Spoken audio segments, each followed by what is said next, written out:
Hey, what's up, boxing fans? Welcome to episode number 341 of the Neutral Corner Boxing Podcast. I am your host, Michael Montero. Hope you guys had a wonderful weekend. We had a very, very busy schedule. There was fights all over the world. We will review all that stuff. We'll catch up on the news. We'll preview what's coming up this week and all the stuff we normally do. I may take calls. I may not. I know I sound like a broken record, but I'm tired. I'm really, really tired. So I'll go as long as I possibly can. But I really, really want to try to do a Friday show this week, okay? Because it'll probably be the last Friday show of the year. We're pretty much right up at the end of the year. We got a few more fight cards to look forward to, and that's it. So I'll try to do a Friday show. We'll do a show next Monday. That's probably going to be it for the year. I may drop in and do an occasional like best of, like year-end awards kind of stuff, fight of the year, fighter of the year, that sort of thing over the last few weeks of the year. And then we'll gear up for a fresh, great start to 2023, right? All right. Before I go any further, guys, a reminder, please make sure you're subscribed. You click that notification bell, all that good stuff. And if you can't catch the live video on Mondays, that's all good. Check out the podcast. I mean, you can always watch the video later, of course. And, we ask that you do that. But if you can't and you prefer listening to the podcast, you can find me on podcast platforms around the world. Make sure that you're subscribed. And the fee for this show, as always, is I ask that you just share it. Share the news, right? We build this thing by word of mouth. So that's the fee, guys. Right away, we got a super chat from Aaron Gortman. Thank you so much, Aaron. I appreciate it, brother. He says, love you, Mike. Weight bullying is incredible. Teofimo Lopez was knocking guys out in cartoonish fashion at 135 pounds and just 5 pounds heavier. He is zero threat of a KO. Interesting comment. I agree with most of it. I wouldn't say zero threat. Some of it is about the opponent. But it is interesting how much things have changed with Teofimo Lopez. I know that's been a big debate that's been going on, like let's say the last 48 hours on really boxing Twitter, but all over the place, boxing YouTube, all of it, right? Fans are saying, has Teofimo Lopez regressed, or is this just a level he always was? And I posed that question on my Twitter account today.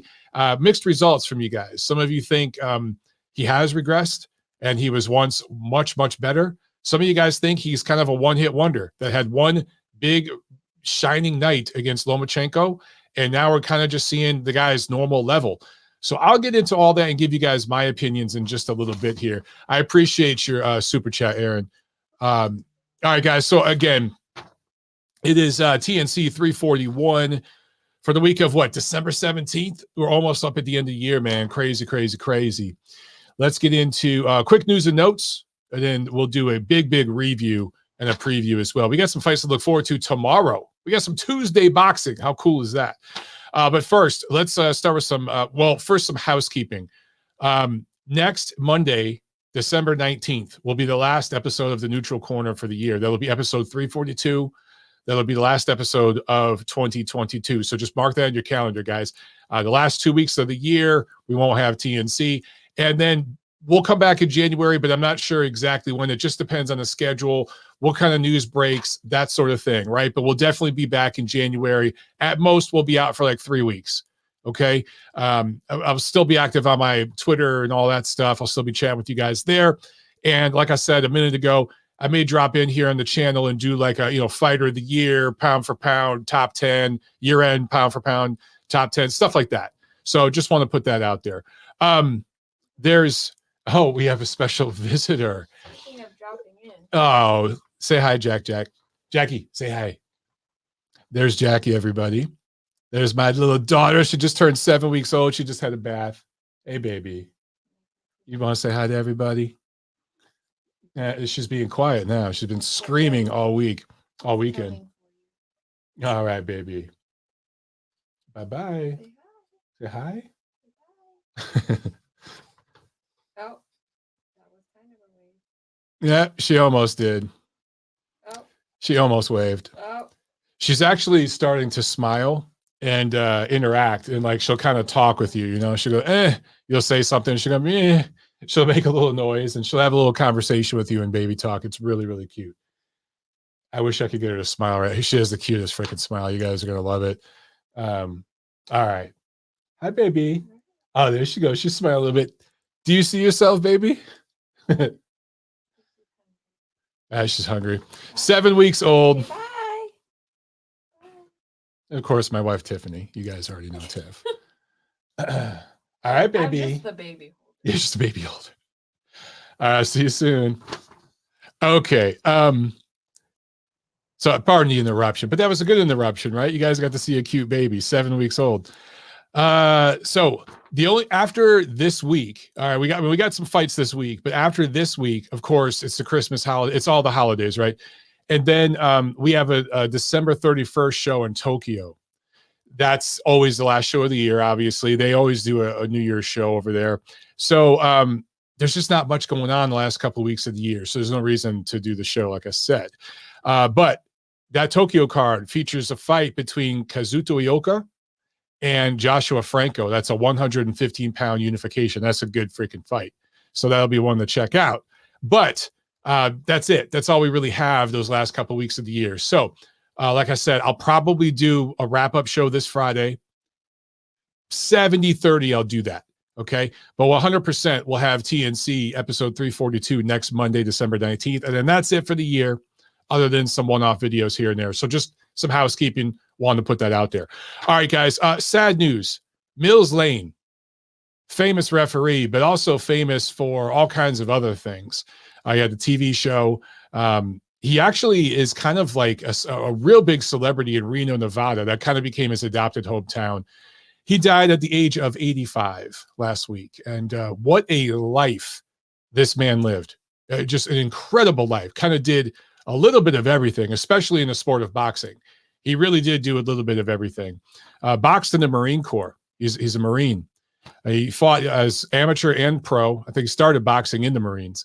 And he was 10-1 as a pro. Actually lost his pro debut by stoppage. He was stopped in his pro debut, came back and won his next 10 fights.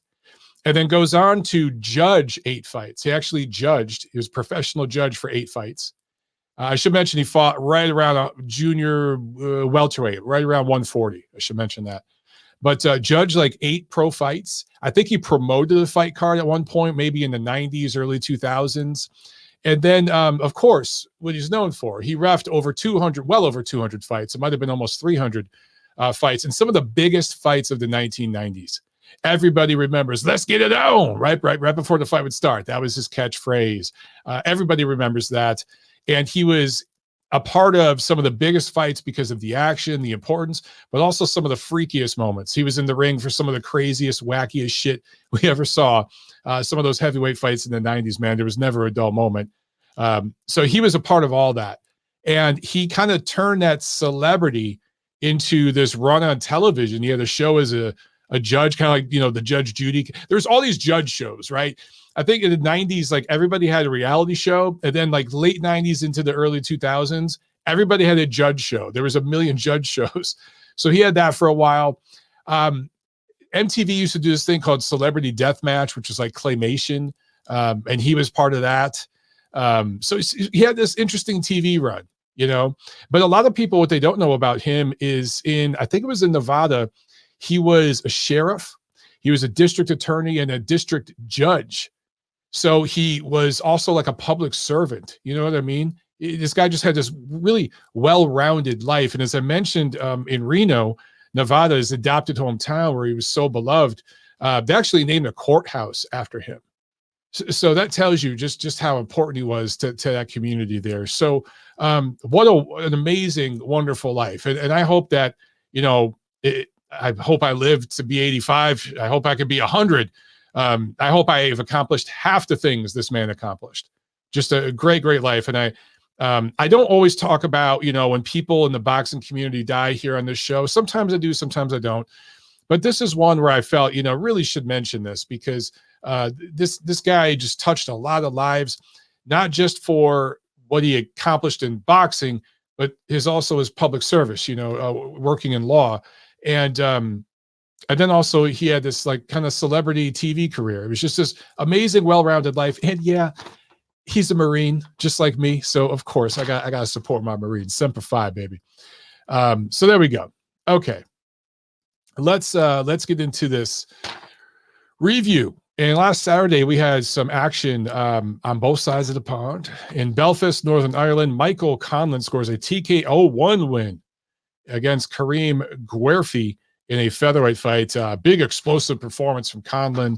So good for him. That, of course, was a Conlan boxing show. So, the crowd was into it. And they've promoted several of these shows over there. And Michael Conlan, friend of the show, we've had him on. Maybe we'll have him back on one of these times. But great win for him, staying busy. And then in Leeds, England, upset special, but this was a minor upset because we talked about this on the show last week. And several of you guys, I know Nacho called in and talked about this, that going into this fight, this was Josh Warrington defending his featherweight title, his IBF featherweight title, against Mexican fighter Luis Alberto Lopez, who was a mandatory. And some of these Mexican fighters, man, they've had a hell of a run over in England recently, going over there and challenging for some of these titles. They really, you see upset specials all the time. And so we said it here on this show. And I know several of you guys in the chat said it. Lopez coming into this was a really, really live dog. I don't remember what the odds were. I'm not sure. But I'm pretty sure Warrington was the slight betting favorite. So correct me if I'm wrong. Correct me if I'm wrong, guys. But the fact that this was in Leeds, England, and everything else, I think that he had to be the betting favorite, right? So anyway, Lopez beats Warrington by majority decision. Scores were 115, 113 twice. One judge had it 114, 114. I thought 115, 113 for Lopez was a good score. This was a close fight. This wasn't a wipeout. This was close. But I think if you were going to give it to either guy, you got to give it to Lopez, particularly considering everything I brought up. He's fighting on the road and the champion's hometown, all of that. He's giving all that up, all those concessions, and he was able to do the better work throughout this fight. Warrington, of course, led with his head a lot. This guy has cut so many fighters. He's just one of those guys that leads with his head a lot, reminiscent of Evander Holyfield, Bernard Hopkins. There are just certain fighters in their style. Andre Ward, they just cause headbutts, and Warrington is one of them. Not that I put him on the level of those fighters talent-wise, of course. Anyway, a cut was opened over Lopez's, I think, left eye. I think it was the left eye from a headbutt early on, I think second round, from Warrington, just leading with his head. Lopez didn't let that deter him. He just came in so determined and stuck to his game plan and grinded out a close, but in my opinion, concise decision win to grab this belt. So Mexico versus UK. Woo, UK guys, you're having a rough run with these Mexican challengers recently, man. Okay, so for Lopez, obviously he's a player at featherweight, and that division's wide open. It's wide freaking open. But Warrington, he won a belt. He won it a couple times. He's had a pretty good run. He is a classic overachiever with his style. I think he's a top 10 featherweight, but I'd say a lower top 10 featherweight. He's always going to be a tough night because of his style, but I got to say, outside of the UK, if he were to travel and challenge for titles in other parts of the world, Australia, the United States, Mexico, wherever it is, he's going to struggle. He's going to struggle against the top featherweights. I just don't think he's quite at that elite level. As for Lopez, it's going to be interesting to see where he can go from here.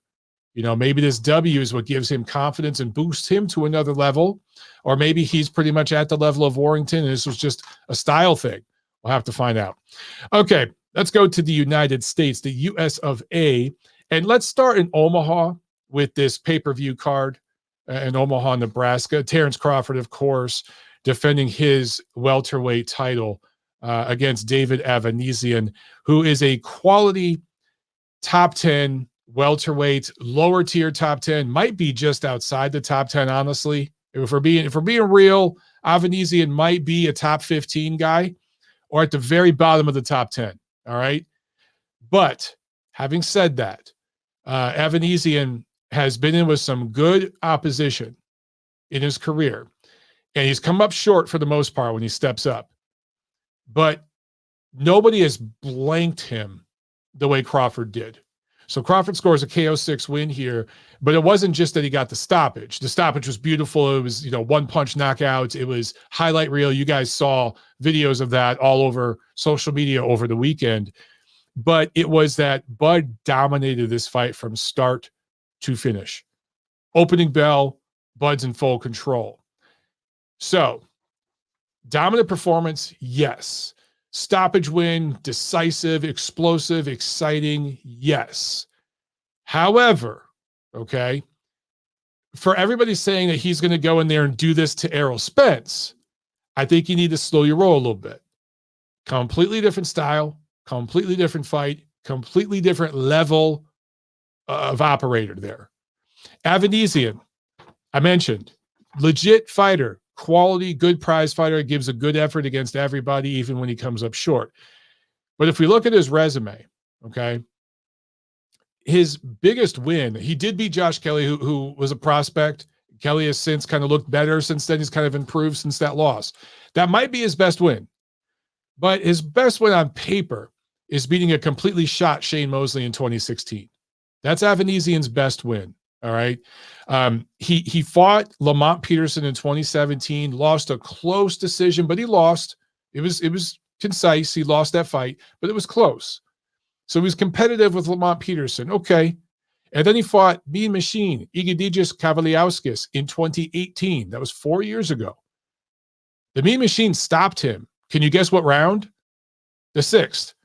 So on paper, all right, I get it. It's different. But on paper, Terence Crawford didn't accomplish anything different than Egidijus Kavaliauskas accomplished 4 years ago, scoring a 6th-round stoppage against David Avanesian. Now, mind you, Kavaliauskas had some difficult moments with Avanesian. Avanesian won some rounds in that fight, okay? It wasn't the same kind of stoppage, not nearly as decisive and definitive. I'm not trying to say that. All right, don't mix up my words. What I'm saying is, on paper, you go to BoxRec, both Egidijus Kavaliauskas and Terence Bud Crawford have a 6th-round stoppage over David Avanesian. Okay, so in the books, it's the same thing. I mention this because people do get caught up in the moment a little bit. Now, listen, I've always favored Terence Crawford over Errol Spence, and Errol Spence and the WBC, the IBF, Showtime, Steven Espinoza. All of them have been working together, exchanging money, doing what they got to do behind closed doors to protect Errol Spence and delay this fight with Terence Crawford as long as possible. And by the time it happens next spring, Crawford will be much older, more advanced than Spence in years, and probably boxing mileage, because he's the guy who started his career at 135. And he's fighting guys at 147 now for several years. He's a big, strong, physical welterweight, but Spence has been a big, strong, physical welterweight for his entire career. So PBC has waited this out as long as they absolutely can. And they've had help from different entities, right? We know this. I could go into the details of the WBC and the IBF and how they've manipulated the system and all that, but I'm not going to do all that here. And boy, does Steven Espinoza get mad at me on Twitter these days when I talk about that stuff. Boy, does he get mad. And his alt accounts go after me too. I actually learned which one of his those accounts is his recently, thanks to one of you guys who hooked me up with some of the forensic data on that. Anyway, yeah, I still favor Terence Crawford when these two fight next year. Terence Crawford and Errol Spence will fight next spring. But is he going to wipe the guy out? Is he going to absolutely annihilate him? Is it going to look anything like this fight with David Avanesian or his fight with Sean Porter? No. It's going to be a very, very close, technical fight. It's not going to be fought at nearly the pace that this fight was fought at. People talk about Errol Spence's activity. He throws so many punches. He's not going to fight that way against Terence Crawford because he's going to be countered. It's going to be a very, very different fight. We'll talk about that when it happens. I should mention, Errol Spence was involved in another car accident this weekend. This guy has more car accidents than title defenses, certainly more car accidents than mandatory defenses in recent years. But this one wasn't his fault. Some 14-year-old kid stole a car and crashed into him. Apparently, there's a leg injury. I don't know how serious it is. We'll find out. Never a dull moment there in Dallas, Texas, man. I tell you what. But for now, Terence Crawford gets back in the ring, gets 6 rounds of work, gets a stoppage. This fight, by the way, lost a shitload of money. I don't believe that he made $10 million. I don't believe the reports from sources out. I just don't believe all that. But he got paid, still got paid his 7 figures. BLK Prime lost their ass on this promotion, especially if they really did pay out 10 mil. I guess we'll learn about that later on. Here's my question to you guys. Did seeing Terence Crawford beat David Avanesian like this, did it make you any more interested in a fight between Crawford and Errol Spence next year? Did it whet your appetite at all? And I'll add, obviously Spence is going to fight Keith Thurman, right? They WBC, they arranged this with Al Heyman and all those guys. That's happening next year. Fox pay-per-view probably. And Spence will beat Thurman. Yes, a lot of you guys say, oh, Thurman's a live dog. I get it. Guys, Spence is going to win, okay? Spence is going to win, trust me. Is that going to whet your appetite anymore? Is seeing Errol Spence beat a half-retired flute player who's done nothing for 5 years, and seeing Terence Crawford annihilate a top 15 level guy who's had a couple of solid performances, does that whet your appetite for that fight anymore? Or are you still kind of over it? Are you fatigued on it? Obviously, when that fight happens, we're going to watch, right? We're going to watch. And I know some of you booked your flights to Las Vegas when Mike Coppinger and Dan Rafael and those guys told you to this summer. So I know some of you guys are actually going to travel and go to the fight. But I would just wonder for those of you out there who are interested in watching it, did this make you any more excited about it? Or are you pretty much at the same level you were before? Just curious about that. All right, let's go to New York. Where they had the Heisman Trophy ceremony. I didn't watch it. I have no idea who won the Heisman Trophy. Don't give a shit. But Top Rank had some boxing at New York, Madison Square Garden, right there in the city. And on the undercard, several of their prospects stayed busy, got W's. Xander Zayas got in 8 good, solid rounds of work, gets a W. Keyshawn Davis gets a W. Delonte Johnson gets a W, right? All those prospects got W's. Keyshawn Davis, Delonte Johnson, 2020 American Olympians. They both, I think, have 7 fights now. Correct me if I'm wrong. I believe 7 fights. They're kind of fighting at the same schedule. I like that Top Rank's doing that. They're keeping those 2020 Olympians busy, man. And there's every single card they put on, I feel like there's 1 or 2 of them on there. I love that they're doing that. Smart, smart, smart. For Zayas, some people don't like the way he fights. They think he's too timid. They think he's too technical. Listen, the kid's in his early 20s. He got in 8 good rounds of work against a fighter who wasn't there to lay down. I think that was a very good fight for him. Great matchmaking from Top Rank. And this is something to build on for Zayas into 2023 when he will step it up a bit. Top Rank will step it up a bit. But the big prospect, big baby, Jared Anderson, he really scored the performance of the night. TKO 2 win over Jerry Forrest, who is a journeyman level heavyweight. Let's be real, gatekeeper level heavyweight. And I don't use those terms disrespectfully. That's just where the guy is. But he usually goes rounds. I want to say he got stopped once early. He got iced by Gerald Washington back when he was like an undefeated prospect. Other than that, Forrest goes rounds. He goes the distance, right? He goes deep into fights. And so for Jared Anderson to score this sort of stoppage over him, it's impressive. Anderson's a young guy too, and he's 13-0 now, all 13 of his wins by knockout. It's going to be a struggle for Top Rank to get him rounds, right? Without stepping him up too fast, too soon. You can't put it. I hear people out there saying, oh, he's ready for the top guys. Put him in there right now with Luis Ortiz, Deontay Wilder, that level of guy who's like at the top level, but a little bit faded, a little bit beat up. Put him in there against one of those guys. See what he can do. Dillian White, same kind of guy. You got slow down. Slow down. All right. Let's see him in there against a guy like Hrgovic or, another young guy or something like that. Let's see him in there against a faded top 20 level heavyweight first. I just want to see this guy get rounds. And trust me, Top Rank knows what they're doing. there's no rush with Anderson. He is a heavyweight, so the money's there. You want to get to the money, right?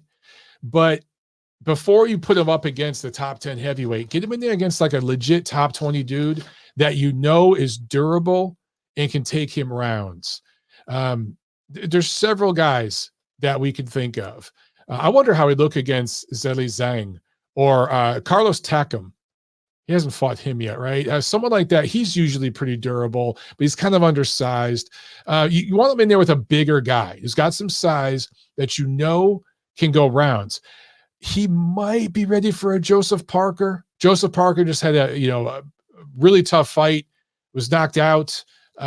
If he's ready to fight next year, maybe one fight and then a Joseph Parker level guy, because he's big and physical, durable. Maybe that's the level you can go to, because I think Parker's on his way out. Perhaps you could do something like that, but they got something here. We just don't know how Jared Anderson's going to look late in a fight when he's tired against the guy who won't go away. And we don't know what's going to happen when he gets clocked with a hard shot from a really hard punching heavyweight. We haven't seen those two things. It looks like, if you look at the eye test, it looks like he's going to do just fine. It looks like he has the right mentality and stuff, right? Riddick Bowe, a lot of people compare him to Riddick Bowe. I think he's the best American heavyweight prospect since Riddick Bowe. I've talked about that in this show months ago. Months ago, I talked about that. And I'm not the only one who's brought up the Riddick Bowe comparison. But he's kind of got all the good aspects of Riddick Bowe with none of the bad shit, at least so far. So, man, I'm excited because he could be one of those guys that really, really could be, he looks like he could be a long reigning American born and bred heavyweight champion. We haven't seen that in a long time. It's been really since like the 90s, right? And he has the looks so far of being potentially that guy, could really change the game. And he's with the right promotion. They know how to build him up. Top Rank doesn't usually work with heavyweights, at least not in recent decades, but they know talent when they see it, and they picked this kid up for a reason. So I think they know they got something, and they're going to develop him correctly. I can't wait to see what he can do in 2023. All right, in the main event, Teofimo Lopez, split decision against Sandor Martin. So one judge had it for Martin. This was a 10-round fight, I should mention. I think one judge had it 6 rounds for Martin, and the other two judges had it pretty wide for Lopez. One judge had it 8 rounds to 2. The other had it 7 rounds to 3. This felt like a 6-4 kind of fight. That's what it felt like to me. I don't know what you guys think. I know a lot of people out there scored it for Martin. A lot of people scored it a draw. Let me put this on record. I personally thought, I'm cool with Lopez getting the decision here. And I'll mention why. Okay, I'll get to it. I'm cool with him getting the decision. I'm not cool with those 2 wide scorecards. I'm not cool with referee Ricky Gonzalez missing that knockdown in the 7th. Okay. So sticking with my 6 rounds to 4 type of score for this fight, if you give it to Lopez 6 rounds to 4, and then you score the 2 knockdowns correctly, Gonzalez did score the first knockdown in the second round. He scored that correctly. You score those 2 knockdowns correctly, that's a draw. So you'd have to give Lopez 7 rounds to win. Maybe you can argue he won 7 rounds. The 8 rounds to 2 is terrible. That's just a terrible scorecard. But I don't have a problem with him winning because I think Sandor Martin gave this fight away. I really do. I think he had a chance. And we see this all the time in boxing. You're going up against an A side. You're fighting in their hometown. Dude, you got to step on the gas pedal. You have to let your hands go more. You have to show aggression. You have to go to the body. You have to throw power punches. I talked earlier about what Luis Alberto Lopez did over in Leeds, England. That is the way you fight a betting favorite in their hometown, the guy with the belt in that case. He was fighting for a championship. But in this case, man, I want to say like Teofimo Lopez was like a 7-1 favorite or something like that. Those odds were way too wide. Those of you who bet, you probably could have won some money on that. But Sandor Martin just didn't throw enough punches, in my opinion. I looked at the CompuBox, and I know some of you guys hate CompuBox, but listen, when you see one guy landing like 3 or 4 times as many body punches, does CompuBox get it wrong sometimes? Yeah, they're off by about 10%, though. They're not missing that many punches. If one guy's landing, I'm just going to throw, this isn't the numbers for that fight, but just in general, if one guy's landing 40 body punches and they say the other guy lands 10, even if they're off by 5 punches and it's really 35 to 15, that dude's still getting doubled up on body punching, okay? And in this fight, Teofimo Lopez did better on the body punching. He threw more, he landed more. And I want to say he threw more and landed more in every statistical category. Jabs, power punches, all of it. Sandor Martin looked good when he countered, and he had some good moments. He showed some of the weaknesses Teofimo continues to have that his father can't correct. I'll talk about that in a second. Put him down twice off of counter hooks when Lopez was diving in. From the southpaw stance, these were right hooks, and Teo maybe just that angle messed with him. He didn't see it coming. I don't know. Was never hurt. They were flash knockdowns, but they were legit knockdowns. And against a guy who can really crack, he might have a problem. Against a guy like Regis Prograis, against a guy like Josh Taylor, yeah, Teofimo Lopez is going to have a problem against those fighters. After this bout, he said to his dad right there in the ring, "Do I still got it?" He literally asked his dad that right there in front, and the cameras caught it. And I'm sure you guys have seen some of the memes and stuff going around talking about that, because you just don't hear young fighters in their physical prime asking questions like that, especially after a win. So that was very, very interesting and very, very telling. So now we get back to the question I posed right at the beginning of this show. Is Teofimo Lopez overrated? Has he regressed? Did he already peak and regress as a fighter? Is this who he always was, and he had one perfect moment against Lomachenko? Maybe it's all those things. I will say this. A lot of people bash Teofimo Lopez Sr., the trainer, the father trainer. There's plenty to bash. Okay, the guy makes it easy with some of his antics. But he's gotten his son pretty damn far in the sport. A lot of you that watch my podcast or interact with me on Twitter and all that stuff, you have children who box, right? Or maybe you boxed and your father trained you or whatever. How many father-son trainers get to the point where they become an undisputed champion of a division and they beat a future Hall of Famer, a future all-time great? Not many. And Teofimo Lopez Sr. got his son there. A lot of that has to do with Teofimo Lopez Jr.'s talent and all the physical work and sacrifice he's made. But Senior got him there. So we need to give him that credit. I think people forget that. He deserves that much credit. However, I think it's very, very clear that Teofimo Lopez Jr. has completely plateaued, hit his peak with his father, and there are technical flaws, massive technical flaws, that he got away with at 135 pounds that he is not going to get away with at 140, and eventually he's going to wind up at 147. He will outgrow 140. He's still a young guy. He is not going to be able to get away with those technical flaws at 140 and 147 against the elite of those divisions the way he did at 135. He got away with it because he was so much bigger and stronger than the fighters at 135, including Vasily Lomachenko, who was a featherweight. It was his best win, right? But even like George Kambosos Jr. exposed some of those flaws in their fight, right? And Kambosos is a limited lightweight. He's a top 10 guy, but lower tier top 10.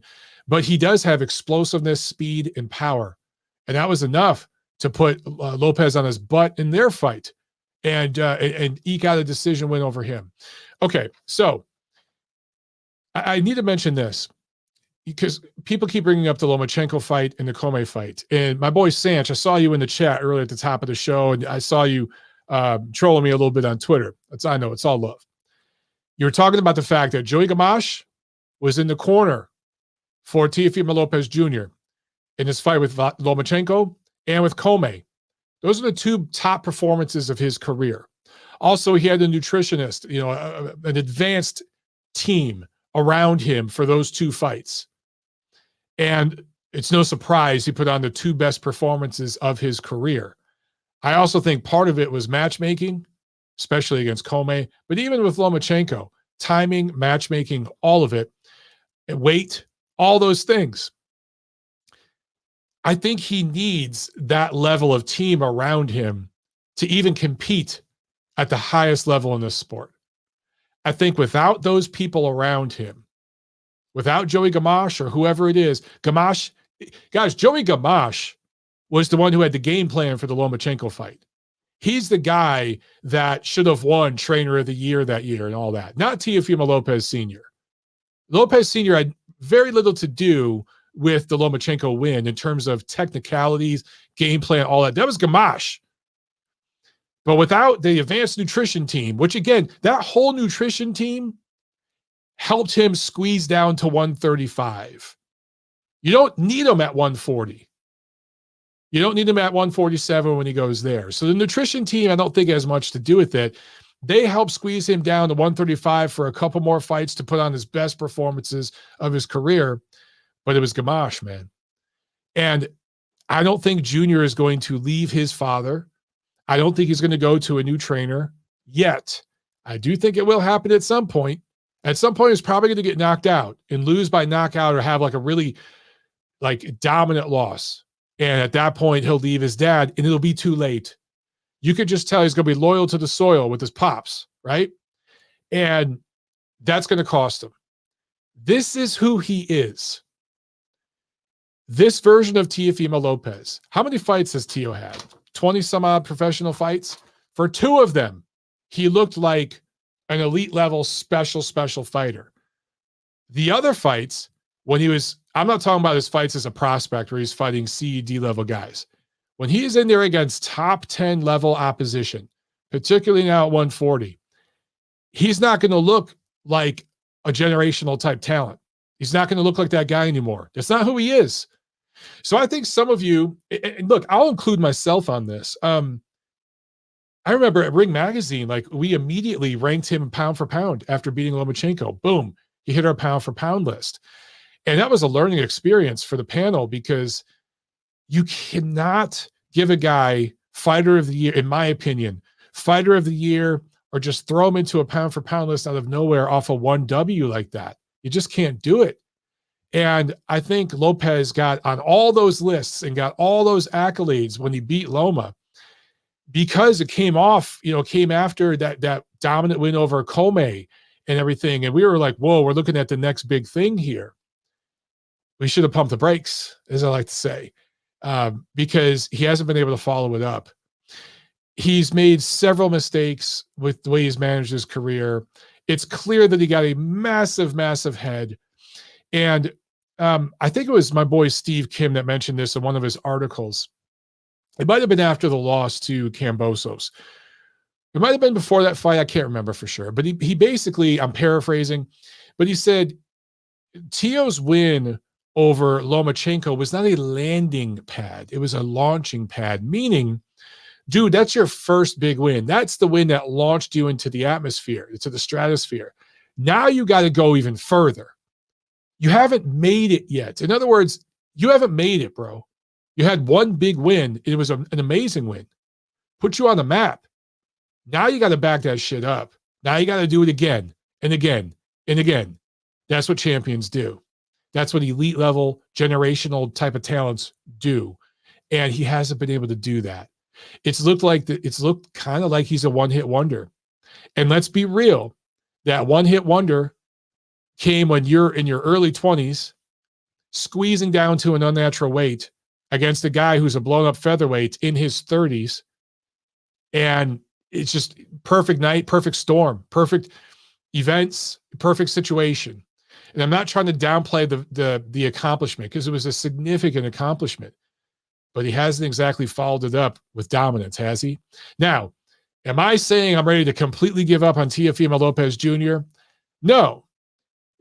He still may very well prove himself to be an elite level fighter at 140. Okay, guys, we don't know what the future holds. Sandor Martin is a difficult fighter to look good against. You know, he's a spoiler. He's a spoiler. And Teofimo Lopez beat him. I thought he won that fight. The 2 knockdowns were stupid, but if you just look at who controlled the pace of the fight and who did the better work, other than those 2 moments, for the most part, it was Teo. So let's give him that much. Is he a top 10 fighter at 140? If he is, it's borderline. He's right there in the bubble. He certainly ain't in the top 5. He ain't ready for those guys yet. So, and then him asking his dad, do I still got it? Dude, the situation there isn't good. It's not healthy. Something needs to change in that team, in that corner. It's on Teofimo Lopez Jr. to make that happen. All the people at Top Rank can keep whispering in his ear, but if he don't make that change, nothing's going to change, right? So this just might be the level he's at. And guess what? If it is, so what? It's going to make for a fun fight. I still want to see him fight Regis Prograis. I still want to see him fight Josh Taylor. His style is going to give those guys problems. They're not going to just mop the floor with him. I would favor them to beat Teo. I would. But I favored Lomachenko to beat him, and look how that turned out. So you never know. But yeah, that's just where I see him right now. It's kind of a mixed bag, dude. It's a mixed bag. All right. I will say this. He's brought all this on himself. And the way he's handled himself after that big win is very indicative of the modern era of boxing, particularly with American fighters. Sorry, I got to say it. It's very particular and specific with American fighters. There's a sense of entitlement, and there's a sense of I made it after one big W. Devin Haney's father, even more so than Devin Haney himself, but Devin Haney too, ripped Ring Magazine for not rating him pound for pound top 10 after he beat George Kambosos, because in their minds, hey, I'm the undisputed lightweight champion of the world. I beat the man who beat the man who beat the man. Yeah, dude, that's one W. Now what? You beat one top guy. Now what? He's not even really that top guy. He's a one-hit wonder himself. Now what? I think that a lot of these guys think that they get one big dub, and now they're the second coming of Floyd Mayweather. They're the second coming of Oscar De La Hoya. It's just there's something in the culture now that breeds this sort of entitlement mentality. And you see it a lot with these American fighters, dude. Chris Berger with the super chat. Thank you so much, Chris. He says, hey, Double M, hope you and your awesome family are doing good. Thank you, sir. I appreciate that. We're doing good. We're just very tired. But I know I'm a broken record. I've been saying that a lot the last few weeks. Sam A with a super chat. Thank you so much. He says, must DQ Josh Warrington if the headbutts happen again. Also remember, Terence Crawford by KO. I said it, best bet in sports. He does not miss 10 in a row now. That's a great point, Sam. The dude has been getting stoppages. People talk about his level of opposition. Yeah, he's not fighting the absolute elite of the welterweight division. I will say this welterweight division's overrated. A lot of people in the American media, because of who their masters are, have to kind of overrate it and bloviate a little bit. These aren't your 1980s welterweights. They're not even your 2000s welterweights. That being said, he has gotten there. He scored 10 straight stoppages. You got to give the guy his credit, man. Okay. I think there was more. Yes, there was. Sam with another super chat. Thanks again, Sam. He says, Jared Big Baby Anderson is ready for a big fight. Good chin and nonstop punishment. Zhang fought to a draw against Forrest. Jared stopped him in 2. Athletic, yes. But more than that, dude, explosive. Also, sometimes it's just about mentality. Going forward with your punches, turning over on them, throwing them with bad intentions, and just punch placement, punch selection. He's already elite in terms of American heavyweights with his punch selection. We're not used to seeing American heavyweight prospects look like this because the majority of them in the last couple of decades have been former football players, maybe an occasional former basketball player in the case of Deontay Wilder. And so those guys, you know, they have to think about where they're punching before they do it. Anderson is just a bred boxer. He's just a natural born bred boxer. He's been doing this for a long time since he was a kid. So it's natural to him, and he knows where to place the punches. And yeah, athletic for sure, but explosive. And you take that athleticism, that explosiveness, you add it to, he's got good size, not too big though, not too big, just big enough in this modern heavyweight era, but not too big. Built just like Riddick Bowe, seriously, in shape Riddick Bowe. And so you add all those elements and then the mentality to it and the fundamentals. It's a dangerous combination, bro. Is he ready for a big fight? Define big fight. As I mentioned before, maybe a lower tier top 10 or just outside the top 10 now guy, you know, faded now, maybe top 15. Maybe that's where we go next. Would I put him in there against a top 5 guy right now? Would I put him in there against Joe Joyce or someone like that? No, absolutely not. That would be too much too soon. All right. Let's keep it going. Sam with another super chat. Thanks again. He said, Teo can't take much of a punch. Regis Prograis will finish him early. Teofimo better go elsewhere for a fight. He is overrated. Can't cut the ring off. Lunges. Well, you know, it's funny you bring up Prograis, and I forgot to mention this. He did say he'd be willing to fight Prograis. He'd be willing to fight Taylor. He said he'd like to do a rematch with Kambosos. So Kambosos does have an option for a big fight there if he wants to come back to America and do a fight at 140 in New York against Teofimo Lopez. Top Rank would be open to that, and he could get another big payday. So that's good for Kambosos. Yeah, I'm with you, though, man, with Regis and with Taylor. And a couple other guys. I just don't think Teo's ready for that quite yet. He does lunge. He does make a lot of fundamental mistakes. Would he do that against those fighters? I don't know. Perhaps part of why he was doing it against Martin is because he didn't respect him enough. Maybe he thought, this guy's a punk. This guy can't punch hard. I'm just going to go in there and intimidate him. And that's why I lunged in. I don't know. We have seen him do that, though, in a lot of fights. And you're absolutely right that against like Regis Prograis, that will not work out well for him at all. At all. But he will be able to punch Prograis. Prograis, you can hit him, right? His defense is not impregnable. And Teo's going to land some shots on him as well. So that would be a good fight. Both men would do good work. I don't think either man gets either one out early. I think it'd go rounds. That's just my feel on it.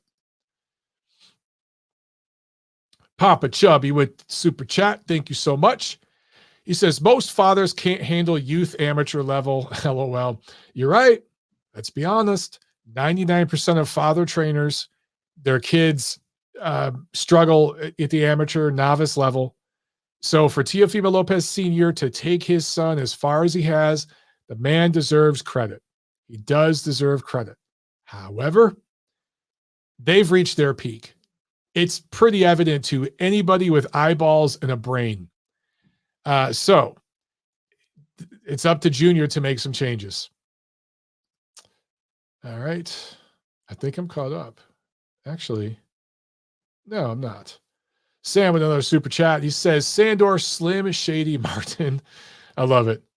Yeah, I think, you know what, Sam? I think I get what you're getting at. I think that's how Teofimo Lopez viewed him and took him lightly for that reason. The same way he took George Kambosos lightly. And that's on Teo and his ignorance. Teo's father has said certain things like that. So, yeah, I'll just leave that alone. Anthony Santiago with a super chat. Thank you so much. And he says, what up, Mike in chat? Teo needs a good mentor like Canelo around. Interesting point. No Pacquiao review. LOL. Just kidding. He shouldn't be in exhibitions. He tried to kill that guy. Yeah. So look, I should mention that, brother. I totally forgot about this, but Manny Pacquiao yesterday fought a martial artist whose name I think is Nukyu. Tell me if I'm pronouncing that right, but you guys know what that rhymes with, right? I just thought that's hilarious. You're fighting a guy whose name literally rhymes with FU. But from what I didn't watch the fight, but from the video I saw, this dude had no business being in a boxing ring. Insane. But Manny still looked pretty good. But, he's going to look good against those kinds of guys. Hey, I look at Manny's exhibition the same way I look at Floyd's. Make that money. If there's gullible people that want to give you money for that shit, take the money. Take the money and run. David Palmer with the super chat. Thank you so much, David. I appreciate it. He says, love the show, Mike. Just tuning in, so sorry if covered already. Looks like Golden Boy have won the purse bid for Ortiz Jr. versus Stanionis. What a fight that will be. Has that finally been, has that been officially mandated? Wow, if it has, that's awesome. And good on Golden Boy for bidding. Let's see if I can look this up. So I can give you guys some news right here. Purse bid, Golden Boy, Ortiz, and Stanionis. All right, 7 minutes ago. Wow, okay. Wow, yeah, so let's cover this here. We'll go ahead and give boxing scene a plug. Let me share my screen. We'll read this together, ladies and gentlemen. We'll read this together. Stanionis Ortiz, Golden Boy Promotions, $2.3 million secures the rights to the WBA regular welterweight title fight. So the other top bid was from Premier Boxing Champions, who submitted $2.1 million. So they outbid them just barely. So Golden Boy placed their bets and did a good job, just barely outbidding them. Stanionis is entitled to 75% or 1.7 mil of the bid as a defending title holder, because I think he has the regular belt or whatever it is. And the remaining 25%, just over half a mil, goes to Ortiz as the mandatory challenger. Let's see. The fight was ordered November 18th, 30-day negotiation. It has to take place. The negotiation period has to take place by January. Okay. So interesting, man. I like that fight a lot. And it's likely to land sometime in February on DAZN. Well, that'll be great for DAZN. That'll be great for them. That'll be a great start to the year for them, because that's a great fight. I got to say, a lot of people are super high on Stanionis, and I think he's a good quality fighter. I like Ortiz in that fight. So props to Golden Boy for winning the purse bid. So there's no fuckery there, and their fighters protected. And that's a way for Virgil Ortiz to get in the title mix. Listen, by the end of next year, okay, both Jaron Boots Ennis and Virgil Ortiz will have full, quote unquote, championships at welterweight. The Crawford Spence winner will dump all the belts and likely move up to 154. That's probably what's going to happen. And the welterweight division is going to blow up, and it's going to be a free-for-all for all the world titles. That's the way I see it playing out. All right. Are we caught up? I do believe we are. All right. Let's move forward, shall we? Preview time. Tuesday, that's tomorrow, December 13th in Tokyo. Naoya Inoue versus Paul Butler for the undisputed bantamweight championship of the world. This is awesome. And it's taking place, the ring walks will happen in local time over there in Japan, right around 9:30 p.m. So they're doing this early, which is interesting. The ring walks for the main event just before 10 p.m., which means on the East Coast here in America, it'll be around 7:30 a.m. For you guys on the West Coast, it's going to be real early, 4:30 a.m. So I don't know how many of you are going to watch this live over there on the West Coast, but my eyes are going to be up at 7:30 anyway. I'm definitely checking this out tomorrow morning. This will be on ESPN Plus here in the United States. I don't know if the UK networks have picked this up yet, though, because the last time I checked, there was no network coverage of this fight in the UK, which is crazy. How does that happen? Somebody had to pick this up. I hope somebody, and if they have, let me know in the chat, guys. Okay, so I'll mention here on the show. But yeah, last time I checked, they did not have a distributor over there in the UK, which is just insane to me. So obviously, I favor the monster in that fight, and you have to. You just have to. I think this would have been more fun in the UK. I think just because of the crowd and everything else, and I want to see the monster travel, but who knows why and how it wound up this way. For Butler, he definitely got paid more traveling to Japan, and maybe that's what it was for him. He wanted to get paid more. I'm not sure. But the question will be after this, depending on how he wins, where do you rate the monster pound for pound? And where does he stack up on your Fighter of the Year awards, right? Who's your Fighter of the Year? Where does he rank? So we'll debate all that later on. Also, Friday, December 16th in Quebec, I think just like an hour or two outside of Montreal. Undefeated Russian heavyweight, now based in Montreal, Arslanbek Makhmudov, who is 15-0, 33 years old, going up against Michael Walisch, a German who gets stopped every time he steps up. So I like Makhmudov to score a decisive stoppage win in this fight. Interesting heavyweight prospect you guys have there in Montreal. Shout out to all my Canadian listeners. I appreciate you guys.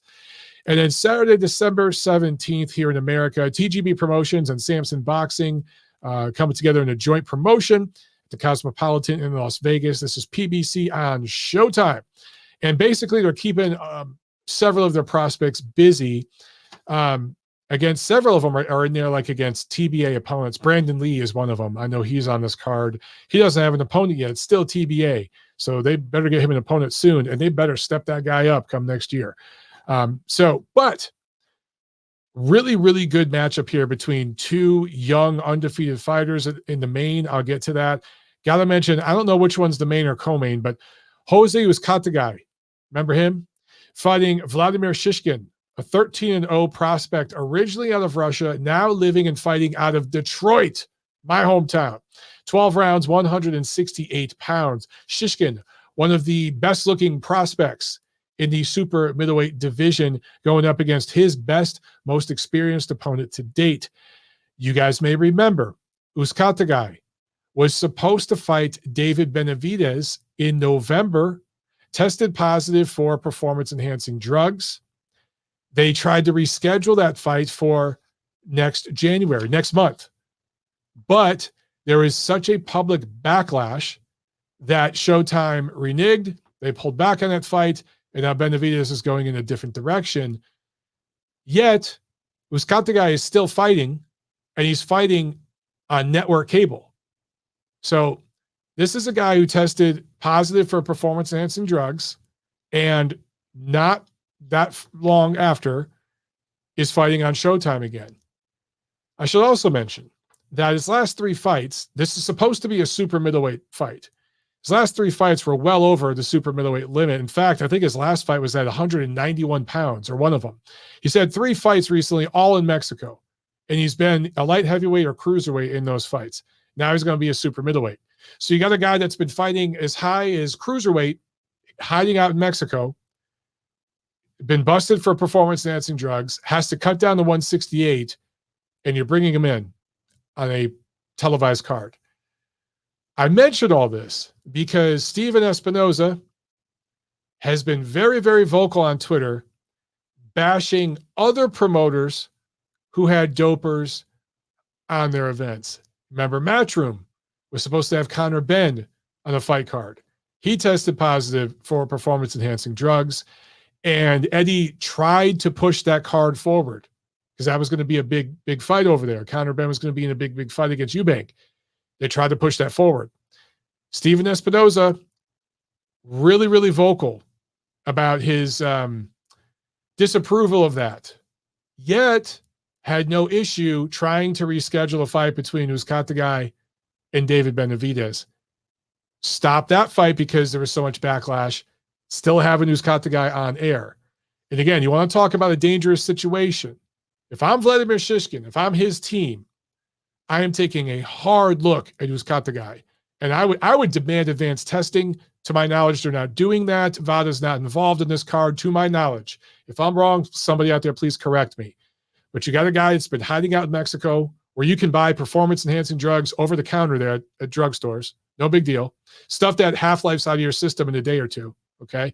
They use that stuff to cut weight all the time. And this is a guy that is, again, 191 pounds recently. Got to squeeze down to 168. I don't know, dude. Gee, what could go wrong here? But I say all that. Really, really good fight here between Michel Rivera and Frank Martin. Michel Rivera, 24-0, 24 years old. Now fights out of Miami, but originally from the Dominican Republic, going up against Frank Martin, 16-0, 27 years old, southpaw, out of Detroit originally. Now fights, I think, out of Indianapolis. I should mention that Rivera's 5'9", 71-inch reach, and Martin 5'8", 68-inch reach. This is a 12-round lightweight fight. So, listen, I criticize often because they make it very easy to criticize. I get accused of being a hater. I promise I'm not. I'm just trying to tell the truth here. PBC usually matches their prospects and their young fighters very, very soft. But I must give them credit here. This is a great matchup. I like this. These two fighters are 40-0 combined. They're both in their mid-20s, and they're going to fight each other on a Showtime card. Good stuff. This is the last PBC card of the year, I do believe, and I like this fight. I don't like that Duskata guy is getting another date on premium network cable. I don't like that, but I like this fight a lot, and I'll definitely be watching it. This is a good fight, man. Good fight. Okay, and obviously Rivera, a little bit younger, a little bit taller, a little bit longer, a little bit more experience. Should be the slight favorite, but I'm pulling for my man Martin because he is going, he's representing Detroit. Got to represent D-Town. All right, make sure I'm caught up on chats and such. All right, super chats. Yes, I believe I am. Okay, we got a bunch of calls here, guys. I'm only going to pick a few of these. I'm not going to get to all these calls, but I'm just too damn tired. That's it. So we're going to get a couple calls here, and then we're going to call it, okay? Let's jump over to the UK here. We got a UK caller. Let's see, 737, you were on the show. What's up? Evening, Mike. How are you? I'm good. How are you? Yeah, good. It's Lawrence from London. I messaged on Friday. I tweeted you just to see if you were doing a show. I waited. Oh, yeah, okay. What's up, man? Yeah, I mean, all good. First on Teo, agree with much of what you've got to say. I think it really depends on how he views his opponent. He's the rangy Japanese guy he struggled with a couple of years ago. Nakatani. Do you remember? Yeah. That's it. Right. I think going in, if he has a certain perception of his opponent, he doesn't quite mentally prepare in the right way, and then he has a really poor performance based on what he believes he should do, and has a lot of self-doubt afterwards. So there's a sort of like mismatch between his preparation. He did the same with Cambosis, and he did again the same with Martin, I think. And if he has the same mentality when he's going up against a dangerous fighter, someone that he thinks is good, like Lomachenko or Clooney, then he wouldn't have so many problems. So I think it's a large psychological part of it that he really has to sort out, because he's got a lot of potential. He's only 25. We shouldn't really be having those sort of fundamental doubts at the end of a fight. And it's not just the first time. So right. I hope he can sort of get it together, because I think he's super talented. He makes a lot of technical errors, but I think that's partly down to his mindset going into these fights. The other thing I wanted to say is I saw the Ring Magazine rating, heavyweight rating, and I heard what you said last week.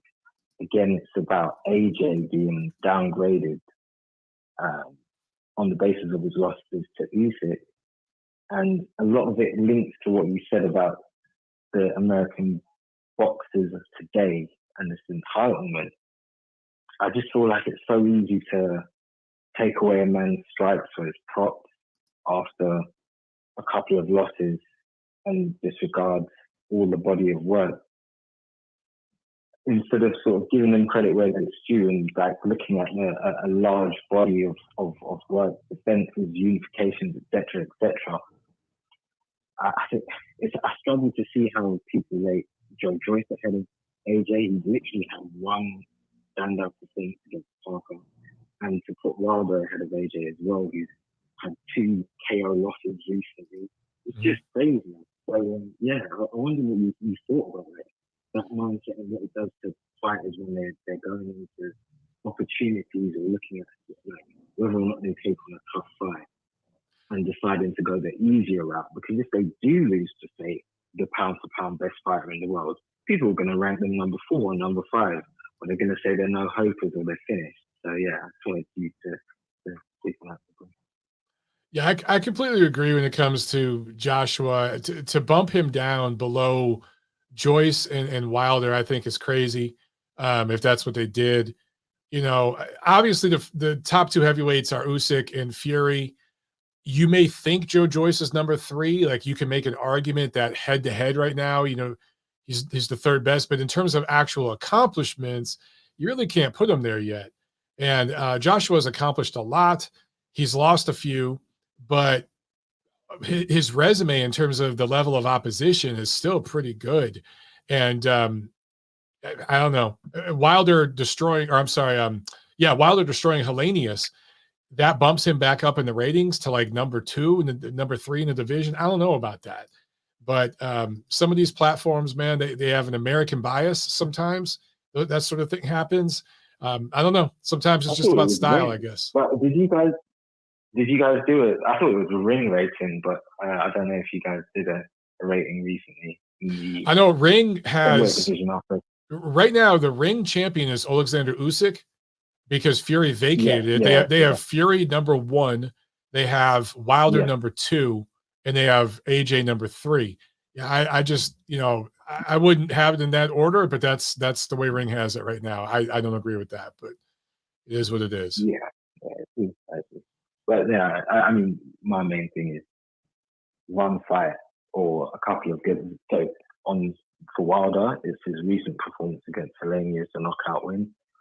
Spectacular win. I know you guys went back and forth about the legitimacy of that knockout, but we won't get into all of that.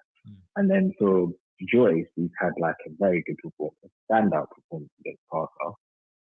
But again, it's one performance, and we have fallen in the boxing culture to like, okay, what did you do yesterday? Forget everything else. Yeah, what have you done for me lately? Yeah, exactly.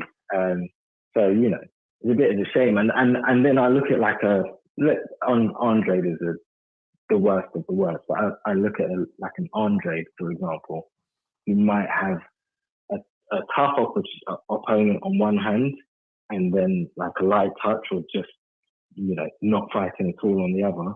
Wait for the Canelo stakes. What is your better option if you know the public is going to downgrade you to trash if you lose a tough fight? Better option for who? For Canelo? For an Andre. No, for Andre. For Andre, if he wants the big payday, he could take a tougher fight in the interim, or he could sit on his ass. He's going to sit on his ass. Fighters. But that's on the fans. The fans sort of drive that, because every time a fighter loses, they suddenly become trash. Yeah. It's different. Andre's in a tough spot, brother, because he didn't get that Parker fight. Ryder did. Ryder won. Now Ryder's going to get the Canelo fight next year. Canelo and his people are probably negotiating to go to England in May. It wouldn't surprise me at all if we see Canelo fight Ryder in London at Wembley or something. Wouldn't surprise me at all. To be honest, I'm just using Andre as an example because he's probably the worst example. But who is it that he avoided last year? Andre Janibek. Janibek. Yeah. Right. Let's say your long-term goal as Andre is to get that Canelo fight eventually, and you have Janibek in your way. If you know losing to Janibek suddenly makes you garbage in the eyes of all the ratings and all the fans, then why would you fight him? You're risking a career high payday. You're better off just avoiding that fight and doing nothing and hoping Canelo picks you. And we as fans sort of set up that incentive system where they're so scared to lose that they don't bother fighting. I think that's a very good point, and it depends because look, Canelo fought Floyd Mayweather when he didn't have to. He was 22, 23, and he lost that fight decisively. I thought Floyd shut him out, but it actually helped Canelo's brand because he fought a champion, you know, when he was still a young guy. There was like a learning lesson. So it actually helped build Canelo's brand. We've seen that so much, man. Caleb Plant, you know, I think he's done well in terms of his brand since he lost to Canelo. We've seen that plenty of times. But that's if you get to that fight. So I'm saying you're, again, just using Andre. Okay, to get the main man. You're on the route. Yeah. So you've got Janibek in your way. Gennady Golovkin had to fight Daniel Jacobs to get Canelo Alvarez. There's a million examples I could point to. You have to believe in yourself enough to take that challenge to get the main man. And some of these guys do, some of these guys don't. I wish I could think of a better example than that. But there have been several times in recent years, but it's not the American fighters a lot of times, brother. It's a lot of the British fighters. Yeah, it really is. The fighters from Latin America, from Africa, from Eastern Europe. Those guys seem to be willing to want to prove themselves, you know, and then they get the fight with the main man. I think a lot of, I think it is quite specific to America because a lot of other places are more forgiving of losses. Certainly in Britain, like Ricky Hatton, he could lose 1,000 times. He's got that fan base. We love him anyway. The O doesn't really give him much in terms of fandom and in terms of like how much support he gets. But I think there's slightly different culture. Yeah. Maybe in America, and it's certainly Floyd's impact in terms of that O being so special and sacred has made it specific to America, a real pressure there. But I do see it sort of, it infects the wider sport because America's such a big market, such a big part of it. You don't see American prospects fight each other anymore. It's really sad because of that O factor and because, you know, some ring is going to downgrade you to number 8 or throw you out entirely if you take a loss against another prospect. So I'm just saying, but like to everybody else as well listening, bear that in mind when you're judging a fighter on their most recent performance or on a loss or a bad performance even. We are all really quick to sort of rank the other guy that wowed us yesterday so much higher and forget about the body of work, and it puts fighters off taking risks.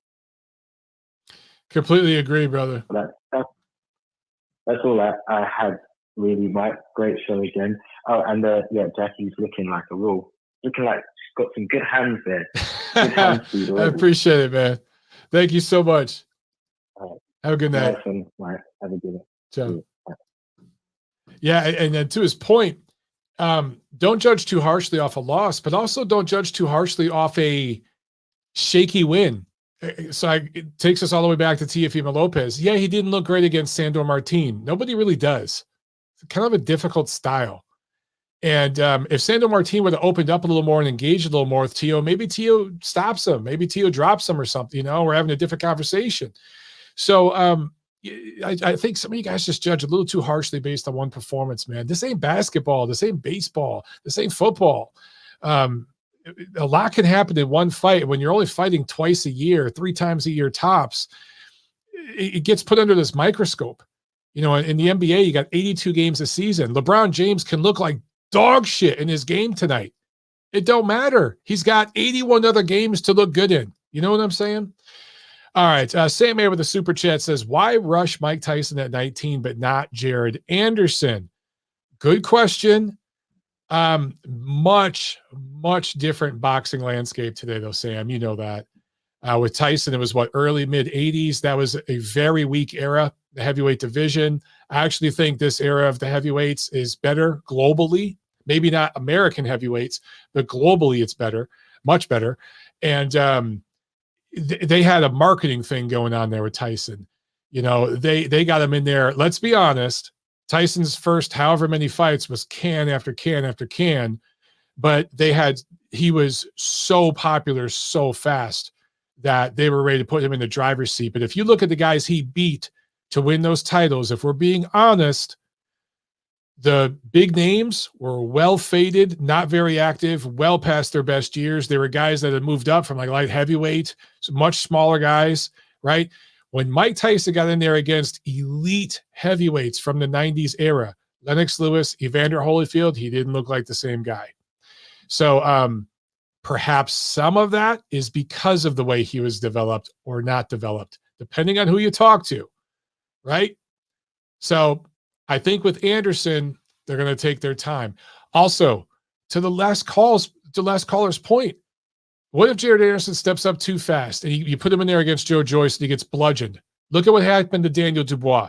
I'm just saying, everyone right now is shutting down Daniel Dubois' throat. I'm not comparing Dubois to Anderson. I'm just using this as an example. Dubois went from the next big thing to the next big bust overnight. That could happen to Anderson because if Anderson were to lose, American fight fans are so unforgiving about that, especially new age fight fans like born after the year 2000.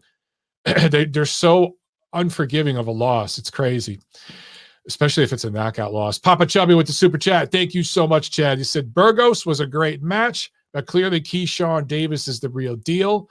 Will he be a prospect by his 10th or 12th fight? Is he on par with Pitbull or JoJo? Honestly, for my money, he probably beats those guys. Maybe not just yet because of their Pitbull, maybe. JoJo, I don't think so. Just because of his level of experience. But yeah, I'm with you, dude. By this time next year, Keyshawn Davis is going to be a contender. By his 12th fight, he's going to be a contender. And I'll say this about Top Rank. With these new young prospects, these Olympic guys they just signed, they're not going to do 20, 30 development fights. They're going to do about 15 or so and get them into contention. They understand the new boxing landscape and with the way the titles work. These guys will have titles well before their 20th pro fight. Mark my word on that. All right, let's go to Nacho. See what he's got to say. Nacho, what's up, brother? Nothing much, Mike. Just listening to this last caller. I just wanted to point out, none of us fans are legitimately clamoring to see Demetrius Andrade fight Canelo. I just wanted to put that out there. Like, that's not something we're clamoring to see. So we can, leave that alone and let Andrade figure out what he's going to do next. Fighting DeMont Nicholson next. With the fights this weekend, I agree with you, Mike. A lot of people are killing Teo for the performance, and to a certain extent, he deserves a majority of the blame. He puts it on himself, I honestly right? think that, the biggest issue with him is that he needs a guy in there that he will genuinely listen to, that will legitimately teach him, certain fundamentals that I don't think his father has ever taught him. Because the three biggest takeaways I had from the fight the other night against Martin were he didn't use his jab consistently at all to set up his other shots. He threw the straight right way too much because that was really the only effective shot he was landing for the most part. And then also, if you're in there with a guy who's like Martin, who's a slippery mover, who basically wants to stick and move, you should be able to know how to cut the ring off and force him to have to fight. And the fact that Teofimo Lopez does not know how to do that is an indictment on him and his father for not actually learning how to do that as he was being developed. And moving forward, guys are going to basically use that game plan against him. They're going to stick and move, and they're not going to give him the ability to engage directly in front of him. So unless they hire another trainer who can come in and fix that and actually have him work on it and develop that skill, he's going to be in trouble, Mike. And you were talking about Josh Taylor and Regis wouldn't mop the floor with him. I'm not so sure, Mike. What I saw was not good. And I think I think those two guys legitimately could put a whooping on him. If not, they could just outright stop him. From what I saw the other night, I'm just that kid is in trouble, and he's got a lot to work on. But unfortunately, like you said, Mike, that toxic family of his and that toxic relationship of his are just killing the kid. And until he figures out a way to get rid of all that negative toxic energy, he's not going to get any better. But I hope he does. With Jared Anderson, Mike, I mean, I said the other day, if he beat Jerry Forrest and he beat him convincingly, I wouldn't mind seeing him take on another guy who was in that realm. Now, you're saying Joe Joyce is definitely a step too far, which I think I would agree as well. But I think a guy like maybe Gerald Washington, or maybe a Carlos Takam, or maybe even a guy like, I mean, we brought him up the other day. What about Dillian White, Mike? Do you think he's ready for that level of heavyweight? I would pump the brakes on that, dude, because what if Dillian White just lands a haymaker left hook? The guy can punch. One more fight. Give me Gerald Washington. Give me Carlos Takam. Give me one of those guys. I like Washington because of his height and his size. Get him in there against a guy that height, that size, with some experience. And let's see what he does against him. I want to see that first. But yeah, he's close. He's close, dude. Yeah. Okay.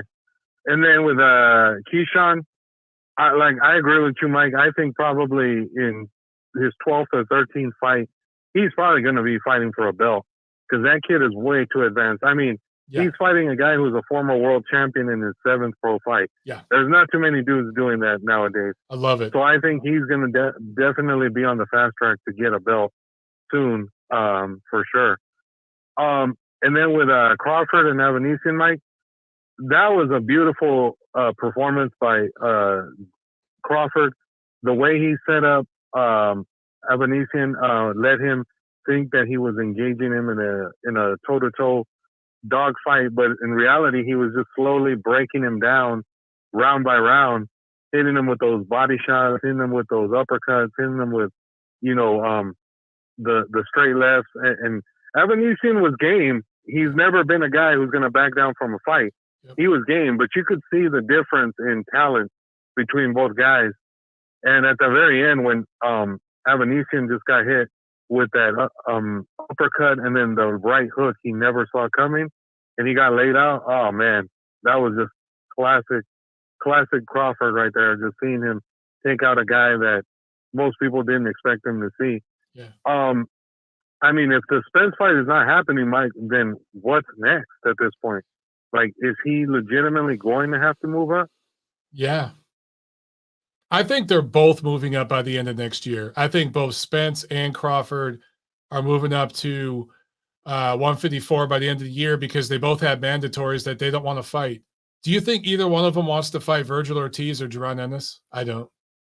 Actually, well, no, Ortiz is going to fight. Yeah. So Spence has 2 mandatories he's going to have. And I don't think he wants to fight either of them. So Crawford, I guess, could hang out a little while longer. But Spence definitely going to be at 54, man. Yeah, I kind of figured with him for sure he'll definitely be gone to 54 soon as well. And then just with Venado, I'm glad Venado won, Mike, but good God, Warrington is such a dirty fighter. Yeah. And it's unbelievable how they let him get away with everything they do in the UK. I mean, it's just unbelievable. But credit to Venado, he went out there, he put it on Warrington, and he went on the road and he took the guy's belt in his hometown. Although that Howard Foster card, I mean, come on. You literally have to bend over backwards to give Warrington 6 rounds. Yeah. The fact that he had that home cooking from a British judge, that's just terrible. That's a terrible look. But I'm glad that Venado won the fight and he's got the belt. And hopefully he'll be back out there soon to defend it. And hopefully he's not waiting 6 months or 9 months to get a title defense. Hopefully they keep him active, even though he has the title belt, for sure. And then with the card this weekend, Mike, I honestly, I'm going to go, I think, kind of against the grain because I think there's certain people that are kind of going with Michel Rivera. After seeing him his last few fights, Mike, I'm just not convinced he's an elite level guy at 35. I think he's a decent fighter, but I haven't seen anything that makes me think he's an elite level lightweight. And I kind of feel like Frank Martin is an elite level lightweight. And I think Frank Martin is going to go in there, and I think he's going to prove that he is the better fighter of the two and the better prospect of the two. So I'm picking Frank Martin to win that fight, Mike, probably by late stoppage, like KO, like 10 or 11. Nice. So, okay. All right, Mike. I don't know. You're not going to do a show next week, right? No, I'm going to do a show next Monday, and that'll be the last show of the year. And then I'm going to try to do a show this Friday, too. Okay. All right, cool. Well, then I'll talk to you soon then. All right. Thanks a lot, Nacho. All right, man. Yeah. All right, ciao. Sam A with the super chat says, problem with Teo is he's been dropped 3 times in his last 2 fights. That is true. Guy can be dropped. And let's be real about this. To your point, Sam, he was dropped by a lightweight, and he was dropped twice by a light punching 140. Those hooks that put him down, if Regis Prograis lands those hooks, that's going to be tough for Teo. That's going to be real tough. I agree with Nacho, by the way. I don't know if I mentioned it, but I'm pulling. I think Frank Martin's going to win that fight. Probably go decision, though. If he could get the stoppage, that's really impressive. All right, guys, we're going to take one more call, and then that's it. We're going to take one more call from Thad here, and then we're going to call it. All right. Thad, what's up, brother? How you doing? Hey, Mike, thanks for getting me in. Hopefully I'll make it as impactful as I can. First of all, yeah. Okay? So Mike, let me answer the question I was asked about. Well, why is style like Anderson being rushed, or why does he have to be rushed? Mike Tyson, why was he rushed? The Tyson example is simple. Number one, custom model devised a young man style with the peekaboo. Okay, that was a style that only a young man could pull off at heavyweight. When you saw what Tracy Patterson did, or not Tracy Patterson, Floyd Patterson. Oh yeah, he became the youngest heavyweight champion. Yeah. It's a style thing. It's a high energy, high impact style. An old man can't pull it off. So Tyson, that was a window between like age 18 and 22 or 23 to do that. And then after that, they declined. Also, Tyson was a risk. He was, they knew he was a imploding time bomb. So it all kind of factored in there. That's why Tyson had to be moved quickly. In the case of Anderson, nice offensive fighter, a lot of offensive skills. He's a small man in a big man's body, and I think you do have to rush him. I don't think that style is going to last very long at heavyweight. It's not going to mature like a Lennox Lewis or a Vlad Klitschko or a Vitaly Klitschko, where you could fight well into your 30s. You're like those guys basically primed at 34, 35 years old. Yeah. So that won't happen with Anderson, in my opinion. Okay. So fair enough. You guys are making me come around on this. Maybe they should just throw Anderson in there. Why the hell not? Yeah, because you don't know what's going to happen. Look at Spence just got into another accident. You can't just sit on and wait. You have to make things happen when you got somebody that's a hot commodity. And I think you don't throw him in with like a Dylan White. Definitely not with a Joe Joyce. You're going to ruin the poor guy. Yeah. No, you want to step him up slow. You want to go Mike Hunter. You want to get a smaller heavyweight with some skills. That works. And then you go from there. Yeah. And then maybe you could look at Big Bang Zhang, who's going to be 40 years old, and then work your way into the top 10 and then make your moves. But he's not going to have a long shelf life when you got the likes of Jalalov taking over after this. After Usyk retires and Fury retires, that's Jalalov's division. That's the guy. You're not going to beat him. He looks like it. A 6'7" southpaw. Yeah, he's a monster. He's a morph between Vladimir Klitschko and Vitaly Klitschko. He doesn't have the power of Vlad, but he has like that fluidity of Vlad, and he has that physical imposing like strength of Vitaly. And together, that's a monster. So we'll see, though. I mean, again, we have to see if he could, take a bomb. That I've seen it happen in the amateurs. I just think that guy's not going to be unbeatable. He'll carry on a legacy. But that's why you have to move Anderson now. You have to, make moves, and you have to get him in line to maybe get a title and keep him away from Jalolov. So that's my 2 cents on that. I'm very unhappy to hear that. Now, this is a rarity. I love when guys make the best fights fighting the best. But boy, Stanionis he got sold a bag of goods. This guy fought Pacquiao, won, did whatever he had to do to fulfill that obligation to become the mandatory at WBA. And he's getting screwed big time. Okay. He's a 3-1 underdog against Ortiz. Okay. And you're setting your man up to fail, gaining nothing really, except for, accolades, beating another prospect, or top-level prospect, I should say, in Ortiz. It makes no sense because, like you said, the winner of Crawford and Spence are going to vacate and they're going to move to 54. They're not going to fight Ortiz, Stanionis, Ennis. They're not going to fight these young cats, okay? So it behooves you to make this fight now. And PBC, for all the protection they give their fighters, you know who their fighters are that they protect. For them to throw Stanionis to the wolves like that, it just goes to show what they're all about. And any Eastern European fighter that has the stupidity to sign with PBC, this is exactly what they're going to do to you, okay? They're going to set you up to fail. They have you on the back burner, okay? It's an agenda over at PBC. So, yeah, Stanionis, balls of steel, Ortiz, same thing. They're probably, the winner of that fight is probably going to have the best resume, at welterweight, to be quite honest. Because they're going to beat, whoever wins that fight is probably going to, that's the biggest level fighter in their prime that anyone has beat at welterweight. I mean, I know it sounds crazy, but when you look at it, Sean Porter, he lost a lot of fights. I mean, and that's the best guy on both resumes with Crawford and Spence. So right now, I would say Stanionis, Ortiz, or even Ennis probably have about a 50 shot to beat any one of those guys. Yeah. And it's pretty interesting to see Ennis fighting an absolute no-hoper jobber while Ortiz and Stanionis are squaring up to fight each other. I mean, how can you the IBF avoid top sorry to cut you off, but the IBF, that situation is, usually they follow their rules and they're pretty reliable, but he's fighting I think Ennis is ranked 3 and he's fighting the number 4 guy who he's just going to obliterate. And I think their number 1 or 2 might be Ortiz, and he's going the WBA route. Would have been great to just get a match between Ennis and Ortiz, but that's not what a particular promotion wanted. And no way. So, money exchanged hands and favors were done. And that's how it works in boxing. It's just the way it works. So welterweight's going to continue to be in this muddled mess after that Spence Crawford fight.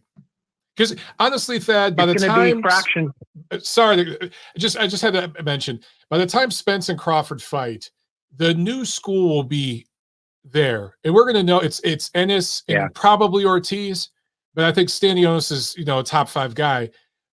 But the new school's there. Those are the guys we're going to want to see them fight, and they're not. They're going to move up and wait and not fight them. So, how relevant's the fight even going to be? To be honest, exactly. It's just a bad management situation. Stanionis has been just sold a bag of goods. The poor guy from Lithuania doesn't have good people around him, obviously. It's just, he's a great fighter, but he's not big enough to beat Ortiz. Ortiz he's a super welterweight. Stanionis is a natural welterweight. And Ennis, he's like a middleweight. Yeah, he is. That's why I would rather see those two guys fight. Even, in a title fight or whatever at 154, even have them fight. But it's bad management. It's just, he's getting absolutely shit on. It's just unbelievable how certain fighters are just, not treated the same way in America. And they come here and they pick these management groups. They should go strictly with Eddie Hearn, Matchroom, and or Top Rank. And don't even look PBC's way. I mean, that is just how he got, muddled up with PBC is beyond me. But it's a career suicide move. He ends up losing that fight. Now he's on the outside looking in when all those titles splinter. You're going to have Ennis get the IBF. You're going to have Ortiz with the WBA or WBO or maybe both, and then the WBC will go to PBC's next fighter in line, whoever they have geared up. So he's going to be on the outside looking in. He'll never get a title shot unless he's mandatory.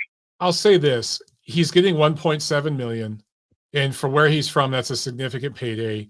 And PBC will likely put him in there, maybe in a title opportunity against a guy they're trying to build up again. So he'll get a couple paydays.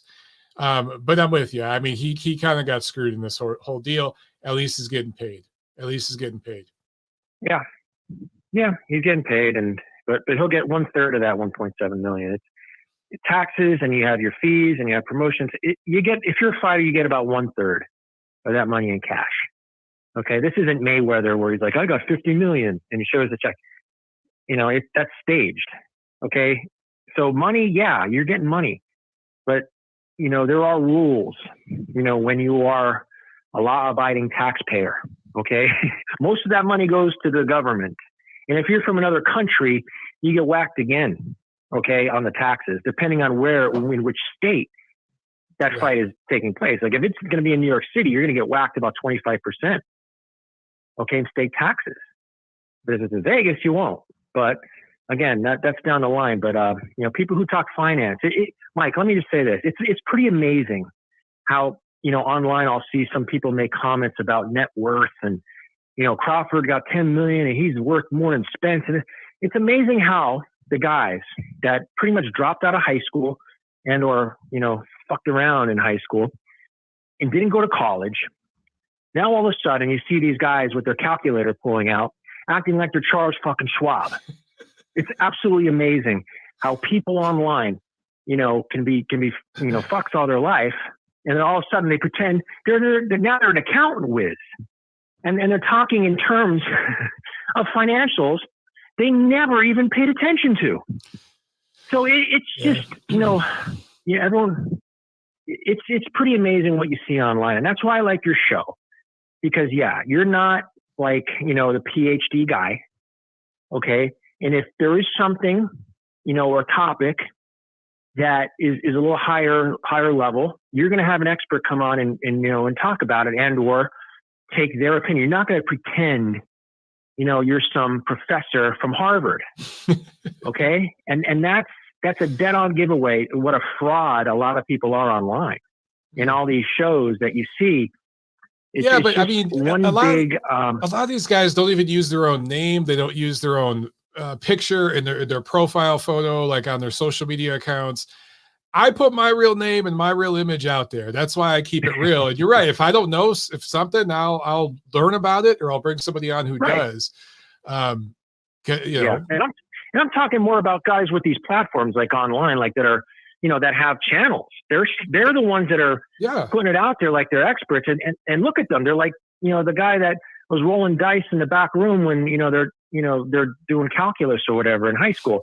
Like these guys, they have no credibility whatsoever, but they act like, I know the financials on this and you have to listen to me. It's amazing. You'll see that. I just glance over it, but I'm like, you gotta be kidding me. And then you see how many followers and likes they have. It's like, well, how many stupid people in America are there? People love that shit. Like, how many gullible sons of bitches are out there? People love that shit. They love it. Look, unbelievable. The Glovegate guys made, some of these guys, some of them made tens of thousands of dollars off those videos. The Glovegate thing. Yes, they did. They're getting sponsorships off that. I mean, people love that shit. It is what it is. But man, I'm gonna get wrapping up, brother. I'm exhausted. Sure thing, Mike. And Stefan Espinosa. You can, if you're listening, and have to get a new handle. I'm going to get it for that. Man. They're going to come after me for that. All right, Thad. Yeah. Thanks a lot, man. All right, Mike. Thanks for taking my call. Bye. All right. And let me state for the record here, because a couple of these guys, they hate me, but they watch my show every week and they take little video clips and they imagine the lives these people live. They can't stand me, but they watch a 2-hour-long show. They comb through it, I should say, and look for little clips they can download, and they post it on their social media. And someone's going to post that, and they're going to tag Steven. Listen, Let me put this on record. I have zero proof that anybody has an alt account. I've just been told things by people, okay? There are people out there that think Sasquatch is real and that the earth is flat, all right? So take it all. It is tongue-in-cheek. We're talking a little trash, having a little fun, okay? Not to be taken seriously. So some of you can just unclench the asshole a little bit. All right, real quick. Super chat from BK Ron 93. Thank you so much. He says, Mike, always great stuff. Everyone spread the word. Let the world know about MOB. That's right, baby. That's right. And Papa Chubby with another super chat. I appreciate it, my man. He says, pump the brakes. My life is a Twitter target by Michael Montero. Book in stores now. I may or may not be collecting screenshots. I may or may not have enlisted the help of some legal people in the legal profession to do some digital scrubbing of social media accounts of people in the American boxing community.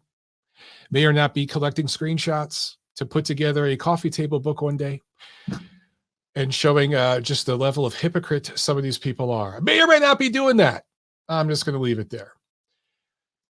Super chat from Sam. Once again, Sam, thank you so much. He says, Stanionis maybe can take Virgil Ortiz in the deep waters. Yeah, that's going to be a competitive fight. But I agree with that. Virgil Ortiz is too big, too strong, too explosive. Also hits harder than Stanionis. At least Stanionis gets paid here. But if he fights Virgil well, fares well in that fight, I do think he'll be back in the title mix at some point. I do think so. All right, guys. That's it, man. I can't wait to see the Twitter reaction. We talked for an hour and 40 minutes. They're going to take 20 seconds. I'm telling you, that's how these guys are. And they're going to make videos and tweets. And anyway, guys, have a wonderful, wonderful week. I will try to do a show Friday, and we'll definitely do a show Monday. It'll be the last TNC of the year. I appreciate you guys. See you at the fights.